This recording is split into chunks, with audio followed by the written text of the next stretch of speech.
So there's news behind this visit as well. You both signed a memorandum of understanding just this morning, and I'm really keen to get to it.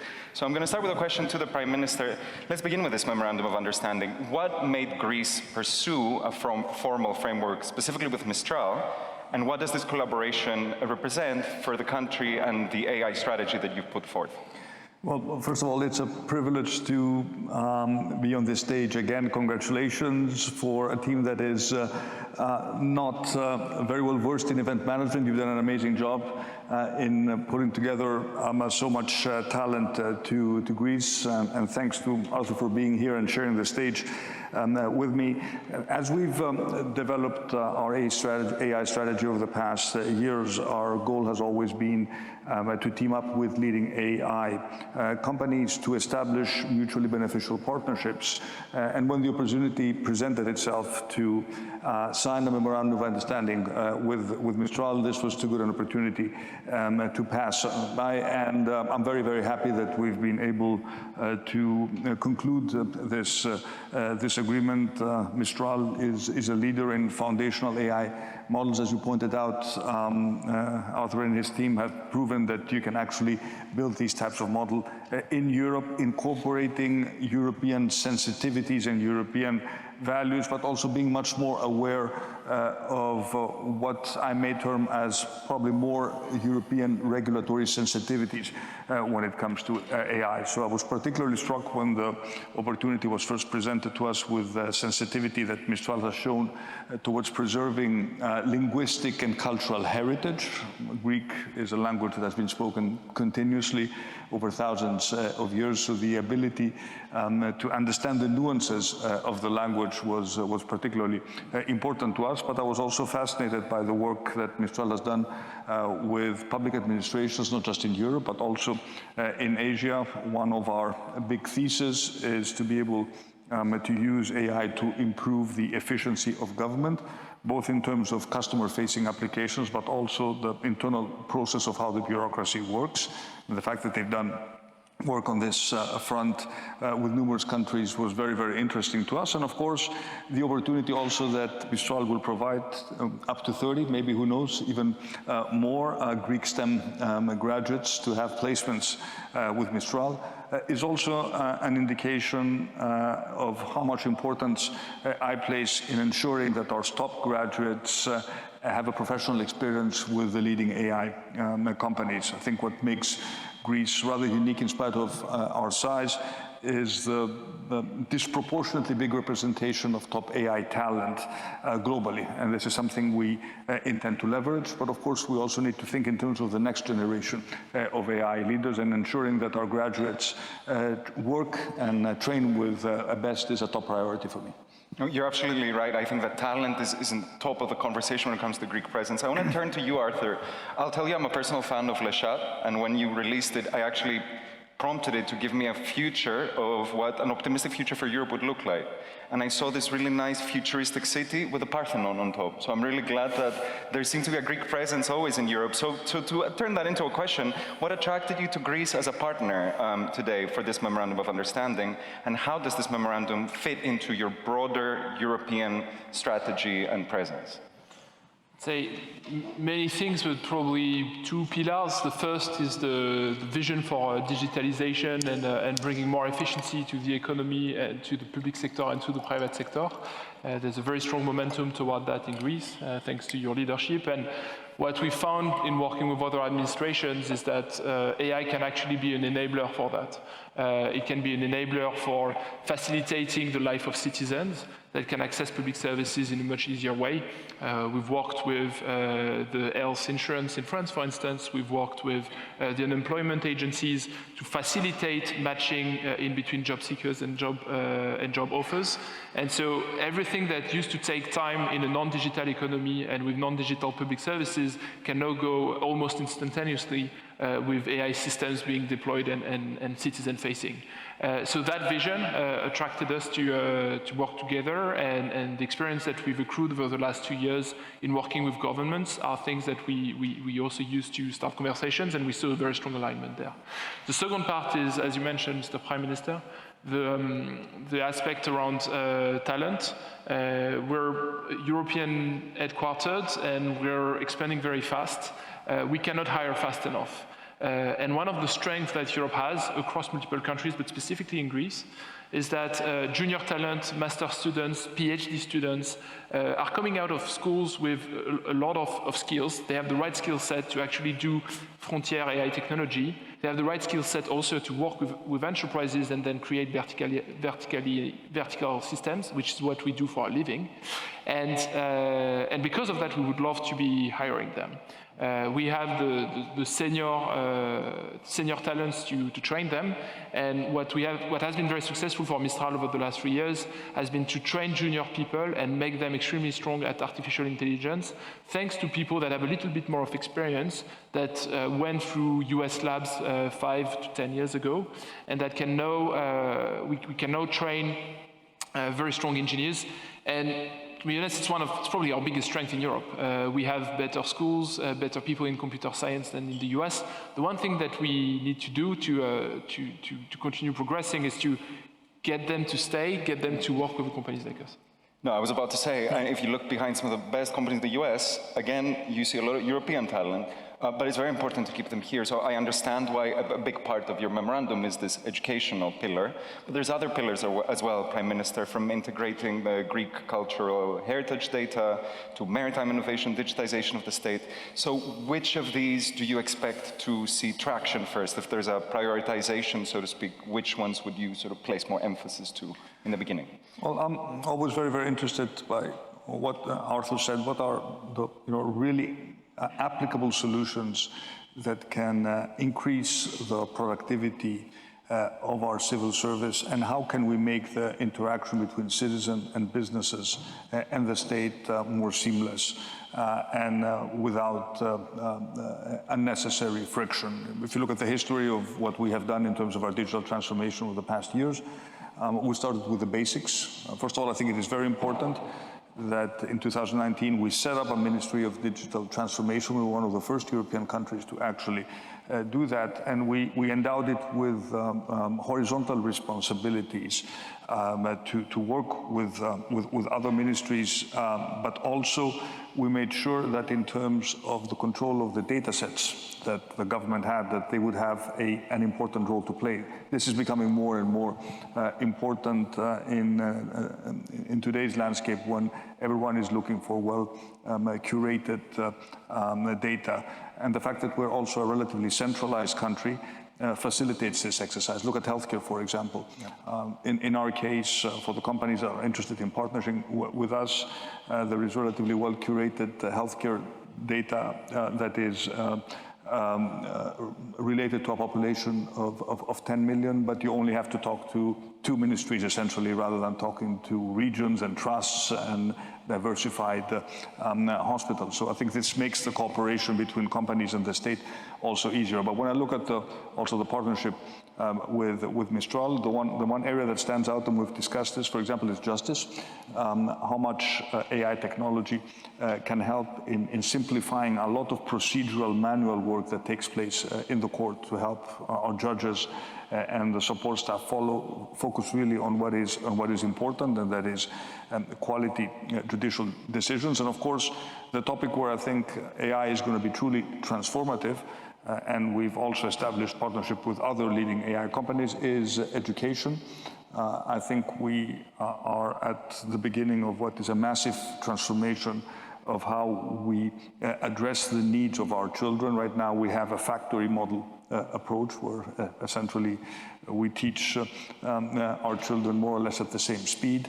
But if you look at the possibility to deliver customized support to students at a time when we already recognize that our students are using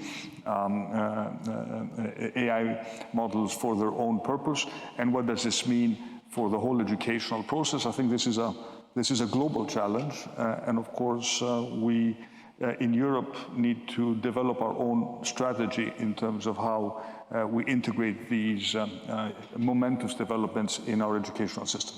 Absolutely, and I think mentioning health and education, you also, I think, realize how important it is to have trust, safety, a lot of these European values when you're applying the technology into these quite sensitive areas as well, right? So turning to you, Arthur, I read the memorandum, it was quite exploratory, but ambitious at the same time. There was a lot from open source cooperation, joint research, talent development. Which of these pillars for Mistral you believe can deliver the fastest, most tangible impact into what you're looking to do? I think as in any organization, in states you have projects that can deliver quick value and that are relatively short term, and then projects that are going to be extremely transformational and that are longer term. And what we find very useful to build trust within an organization is to do some short-term projects that shows that effectively this is not magic, this can bring value, this is tangible value, tangible efficiency creation. And on the other side, also target things that are going to take a little longer because, of course, this is research. What's interesting in the AI revolution we're living is that the product we are building and the value creation we bring to organization is very close to research. It's like 2 or 3 months away from research. When we come up with a new model capabilities, we bring it to market extremely fast.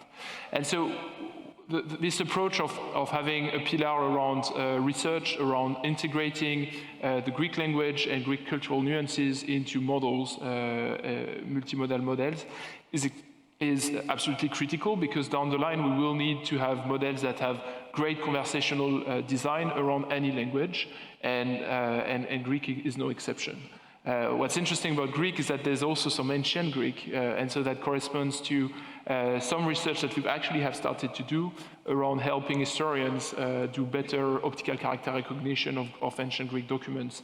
And so there are acceleration of any research that is made able by generative AI, and so that's pretty exciting for us. And then maybe more prosaically, everything that we can do together on making public servants more efficient because they have the right tools, well connected to their data, able to help them write reports, able to synthesize information faster, are things that are going to have tangible value quickly. And then public services, being able to show to the citizens that generative AI is effectively turning a public service that used to be slow into something that is now fast. So the one metric to track is the satisfaction of users. Mm-hmm. And there, what we've seen with enterprises, but with states as well, is that in 6 months' time, you can actually show tangible deployment at scale and in production, where people are just happier and everything is gaining.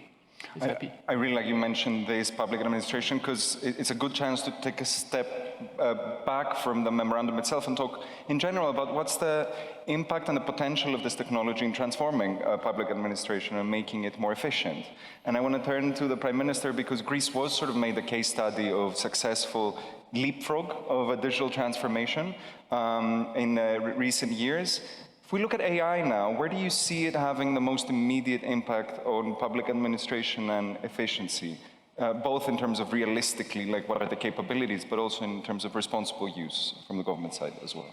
Well, first of all, I think it's important to educate our civil servants about the potential of AI tools as a useful assistant to improve their productivity. And we've engaged in these types of programs, and the more we look into the details of processes and of specific projects, especially of repetitive projects that entail sort of heavy, sort of bureaucratic work, the more we can come up with tailor-made solutions to help our civil servants do the job faster and better.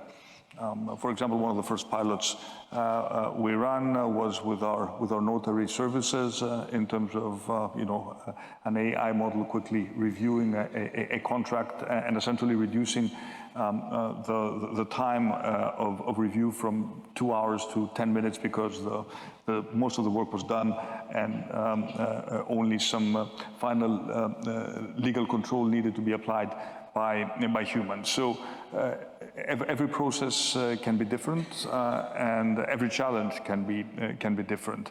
But it is about infusing our civil service with a different mentality, and it is also about providing cost-efficient solutions.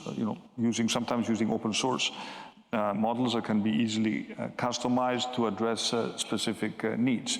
I was just very recently in Singapore, and I had a very interesting and long discussion with the Prime Minister who described their own experience, and they were an incredibly advanced country in terms of public administration. And Singapore decided that rather than sort of outsourcing this knowledge to outside contractors or technology providers, they could build their own in-house technology capabilities to work with models and contractors, but to retain the intellectual property of the solutions that they develop. I mean, we're trying to do something, I wouldn't say similar, because Singapore has 3,000 engineers working for the government, just to give you an indication. Of course, as you know, Singapore pays very well.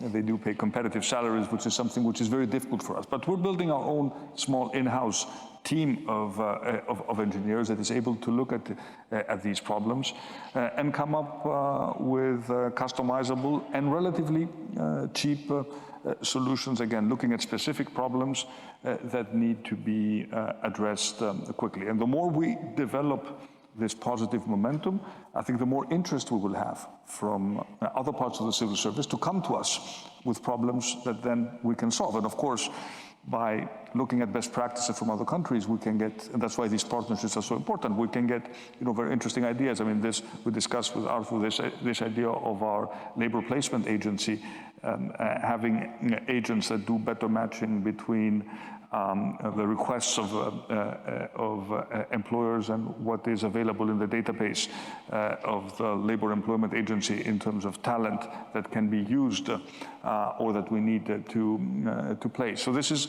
a lot about flexibility. It's the same way we also build our Gov.gr model.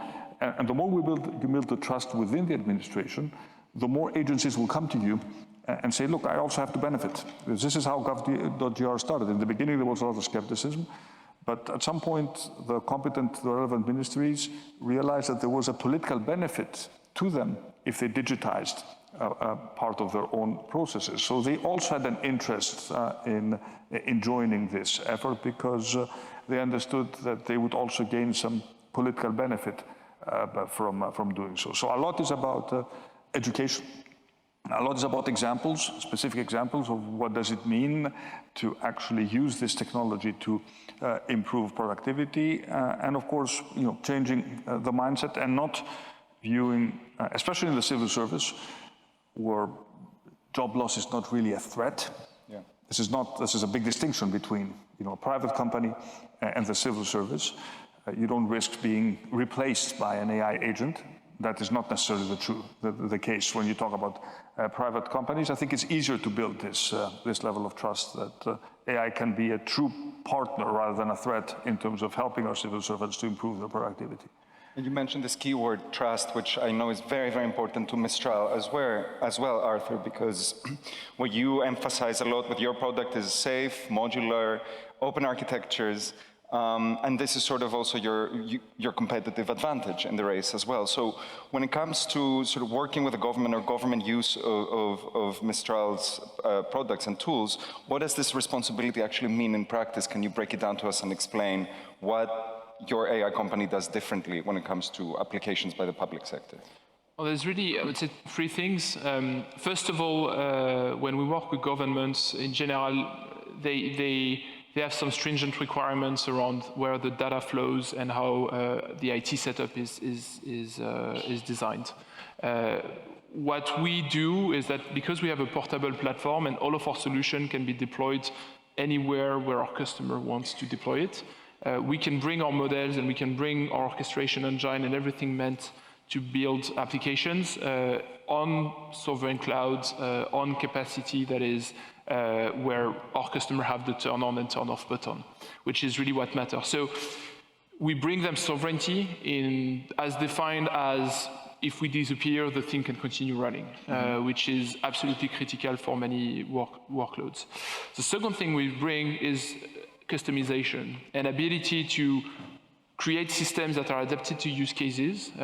We help them. We typically deploy people in administrations themselves to actually work with teams of engineers, diffuse the know-hows, make sure that our customers and our partners actually become knowledgeable about how to build AI software so that we can progressively just remain the software provider. So that diffusion of knowledge has been critical to what we do with Singapore, for instance, when we work with their Ministry of Home Affairs, when we equip their firefighting teams with AI systems.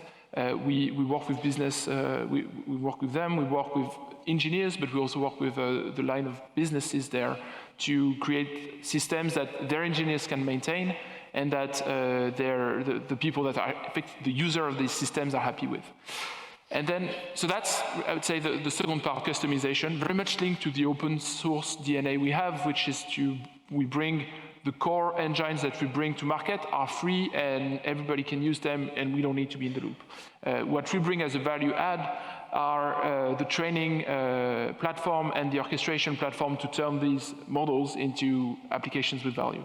So that approach of diffusing knowledge, of deploying the system in a decentralized way where we can disappear, and that vertically integrated approach where we go all the way to the application and then work backward to build agents that are fit to purpose are things that we do pretty much uniquely, I think, on the market.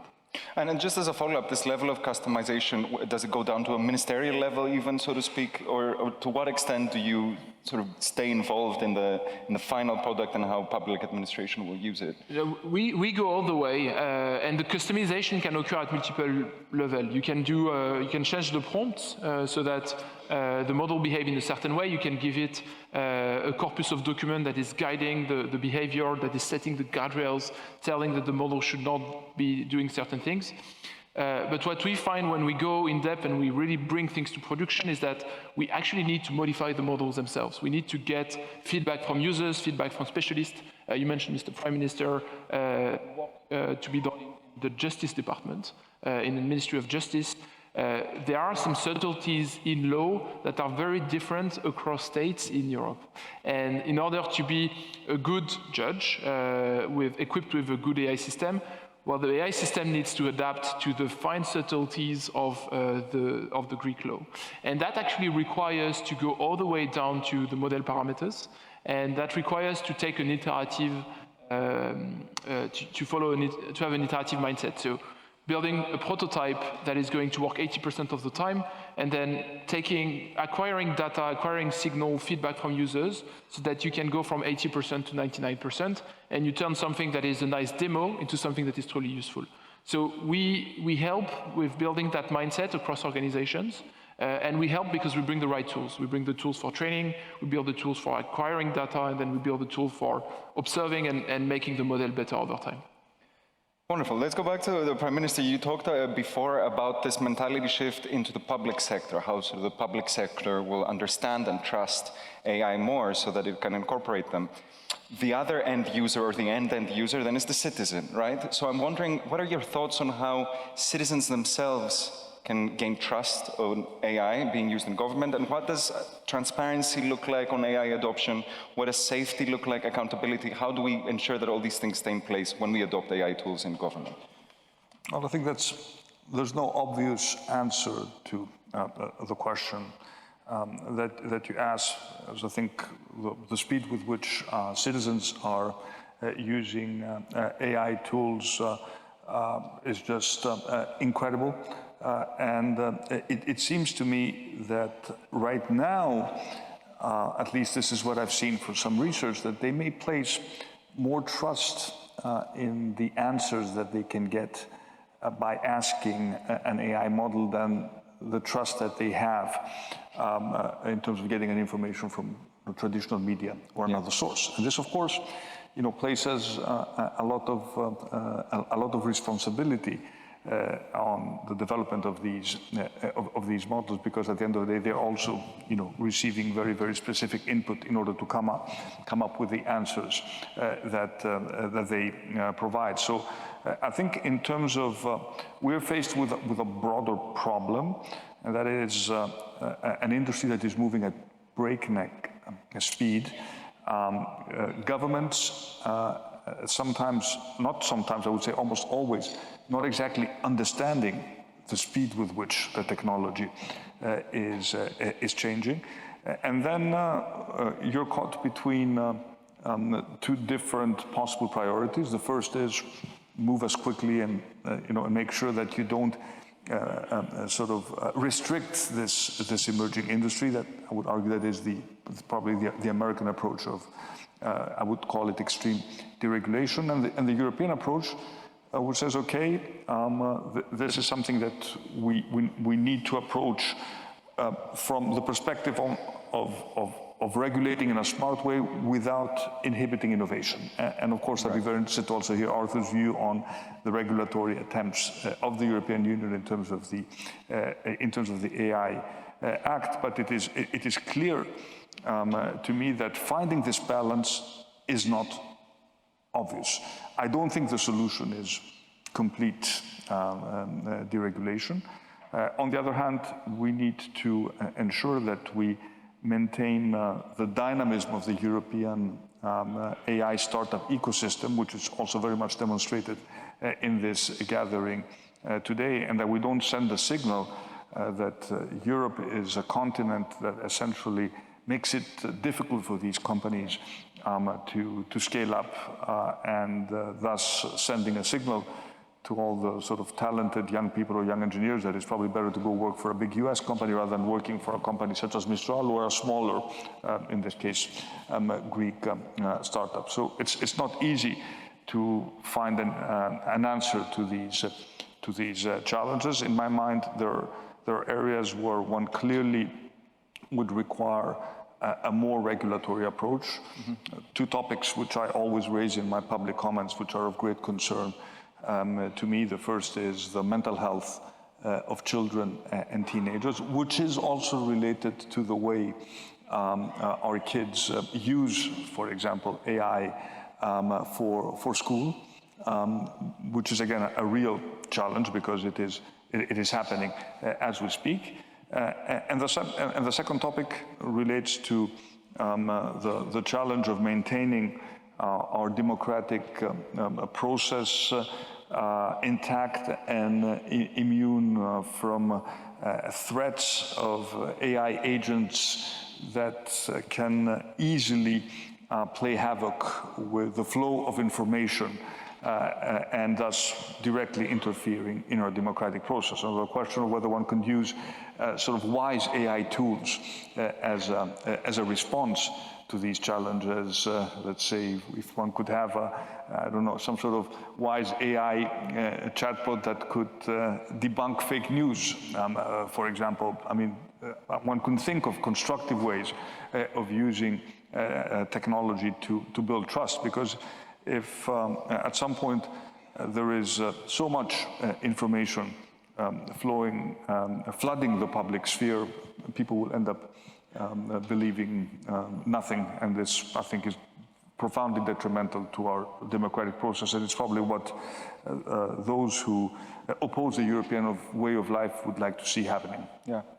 And I think you're absolutely right that a lot of the applications have to do with information, and the media, something that, is my industry. And you also hit the nail in the head when it comes to, I think, the dialogue that we've opened more than ever this year in Europe, the idea that, innovation is our superpower, regulation is our superpower, but it shouldn't be our only superpower, right? So I want to turn to you, Arthur, because you managed to build something quite successful despite this regulatory framework, right? So there's this debate, does regulation protect innovation? Does it slow it down? Does it kill it? Do we, make it so much easier for companies to innovate in the US, whereas here things are moving so slowly? So as a European AI company, how do you see the balance in Europe right now? And where would you like to see it move towards? I guess before answering your question, I will answer the question. I would love to add things about maybe the risks that I see in artificial intelligence and how we should think about it. To me, and I think it's becoming very clear to many others, you're very right. The major risk of artificial intelligence today is the concentration of influence. We've built AI systems that are now becoming the de facto place where young people actually access information. It's no longer social media. This is really becoming AI systems. And because of that, AI providers are going to have a massive impact on how people are thinking. Because your conversational assistant knows about you. It also knows about the economic interest of its provider. And pretty clearly, if you're building a consumer business on top of artificial intelligence today, you will need to build an influence business, so advertisement, etc. And there's a very high risk that this creates problem for our democracies. I'm not very optimistic about the upcoming elections in the years to come, because they will naturally be influenced by actors that will leverage AI tools and AI information portals. So our approach there, we're not a consumer business, so we don't really have to build ads, and we are focused on the enterprise. But our approach is really to diffuse the technology and make sure that we break that concentration of influence, which I think will be extremely dangerous for our democracies. Now, to your point on regulation, I think we need to have a very fine-grained understanding of regulation. It's not a regulation versus innovation. It really depends on what you want to regulate. In particular, regulating influence is going to be absolutely critical, and we are absolutely in favor of that. What has been badly shaped when we started the company in 2023 was the AI Act, and in particular the part around general purpose models. It's been badly shaped because it's focused on the technology. And you don't want to focus your regulation on technology. You want to focus it on applications, and then assume that the regulatory pressure actually flows back to the technology provider. And so that has been, I think, pretty bad. We worked with the European Commission to turn it into something workable. And now part of our value proposition is to turn European businesses into compliant businesses with the AI Act, which is good. It's not fascinating. For us, it means we have a team of 10 people that is actually working on that. I would say we were lucky enough to start 6 months before the AI Act. If we had started 6 months later, we would have had more trouble to fundraise.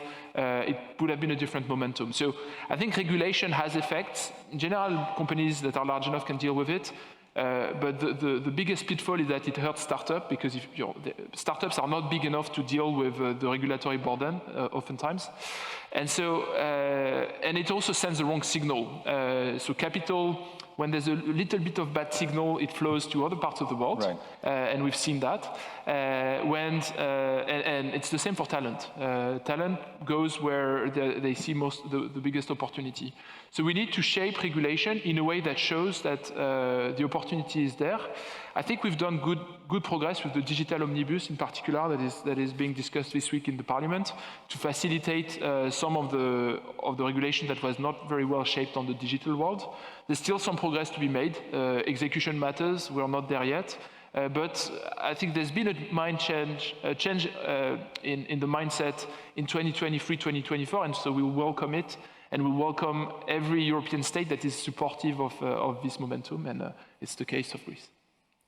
Right. So I think part of the reason why we want these European companies to succeed is obviously financial as well, right? You want a big success story in Europe because it trickles down to the economy. But I think another part is the idea of autonomy and the idea of sovereignty, right? So I want to turn to the Prime Minister and ask, do you think it's important for Europe to have a strong indigenous AI player? So an AI player that comes from the region and the values that it might reflect, and why is that? And on a secondary level, what role can smaller but more agile countries like Greece play in sort of supporting or empowering such indigenous AI players? Well, first of all, the answer is clearly yes, and I think Mistral has proven that one can develop a global leader in foundational AI models in Europe.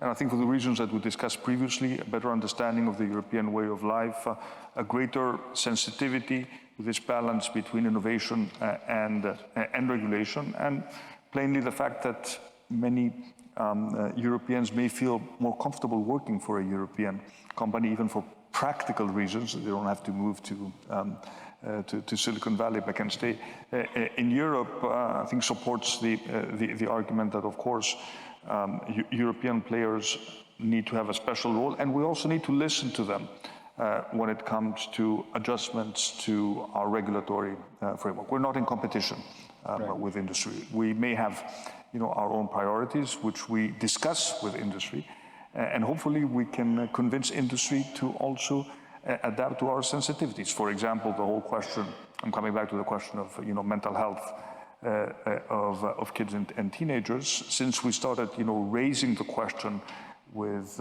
many American sort of providers of applications which are sensitive in terms of interacting with teenagers. We also saw momentum on their side to put in place controls, requirements. First of all, acknowledging the problem. It may not go as far enough as we would like, but at least it shows that this constructive dialogue can actually be productive. And of course, we should not forget that beyond the big players, there's a whole layer of startup companies primarily focused on AI applications emerging in Europe.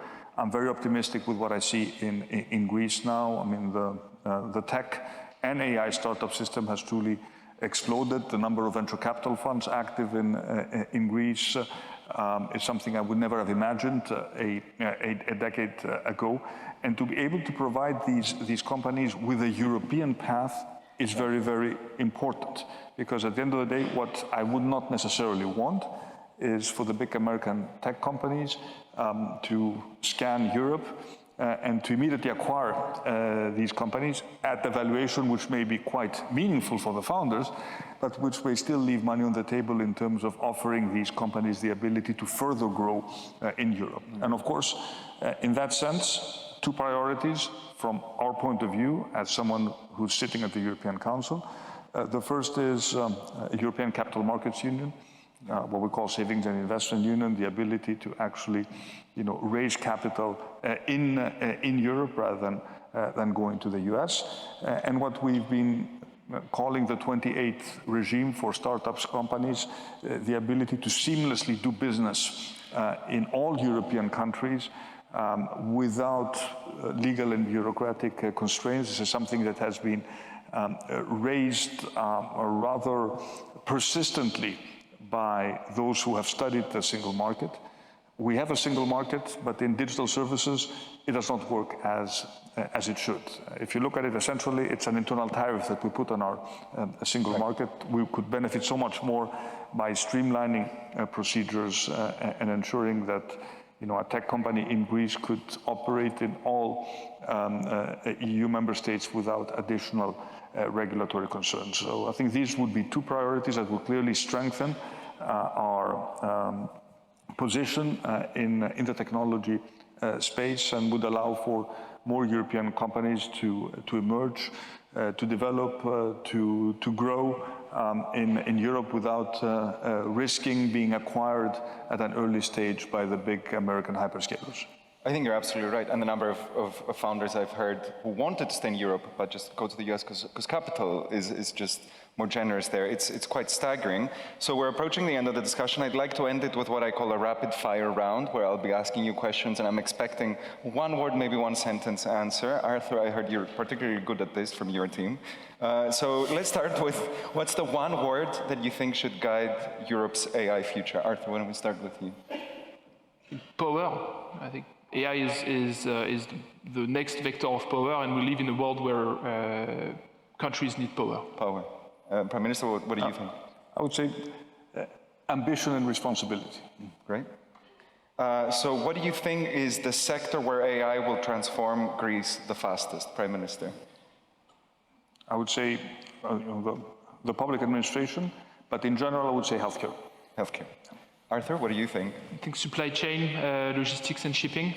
We see a lot of improvement there across the world, and we expect that to be true also in Greece. What is one thing you think Europe must do immediately to stay competitive, Arthur? They need to channel public demand towards a European technology provider. And Prime Minister? Pass the digital omnibus. I'm saying this because we all talk about deregulation, and theoretically, this should be the lowest hanging fruit, not just in terms of digital technology, but also in terms of making the Green Deal more sort of respectful of the regulatory burden we've put on smaller companies. But for some reason, we've had difficulties moving from the intention to the end result. What is one Greek word that you like to see AI models like Mistral's learn to use correctly, Prime Minister? Φιλότιμο, if you can translate that. Yeah. It's always a good answer.